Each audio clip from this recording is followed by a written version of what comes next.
Happy legalization, everybody. You're a star now. A star was born. Where's Lady Gaga? It took 95 years to launch this breakfast party, Wake and Bake, to dump criminality for legal weed. Ooh, that's strong. Yeah, this is my homegrown Cannatonic Blackberry. Jonathan Hirsch has smoked medicinal and other pot for 17 years. Now anyone of age can. It's an opportunity to get people off opioids. It's an opportunity to get people onto something positive, off of alcohol. It's a super great opportunity for Canada, really. Peter Tosh's Weed Anthem, Legalize It, came out back in 1975. And today, over 40 years later, Canadians bought their first legal gram of pot at midnight in St. John's. In Montreal, long lineups all day. The first in line? It's a big moment for a stoner like me. By afternoon, stocks had run out in a few parts of the country, and by afternoon, some Newfoundland stores had sold out. In Ontario, the online store ran 100 transactions a minute initially. A few strains sold out, and at the U.S. border, well, some questions. They just asked if we had any marijuana or any cannabis, and we said no. A cultural revolution just beginning, starting at the back of this coffee shop. It's a celebration of tolerance in Canada, and that there is a third way. The money that I spend will go to legitimate operations and not fund organized crime.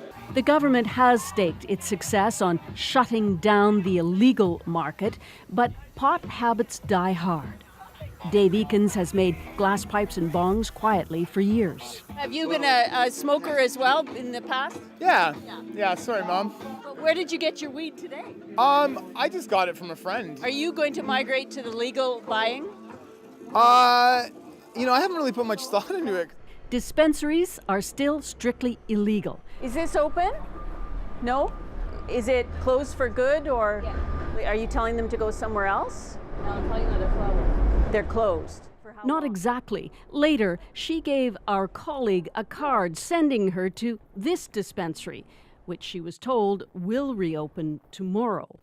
So, after today's pot-infused euphoria and parties, will legalizing cannabis do what it promised to? That's the test. Oh, great. So, Adrian, tonight I'm at a big pot party in Toronto sponsored by the Cannabis Society and one of the new legal producers.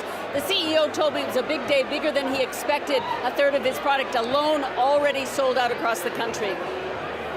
So, Susan, you touched on something earlier I just want to explore briefly, and that's sort of the stigma that comes with smoking pot. Has today changed how people deal with that at all? Yeah, for sure. I mean, look at this room, over 600 people of middle-class professionals, over a dozen pot executives here in this room. For them, they've stepped out of the shadows. They're not afraid now to say, we like weed. For others, though, the stigma still exists. They're worried about leaving their information online, telling the government that they used to use weed or want to use it in the future. And that may take a long time to go away, Adrian.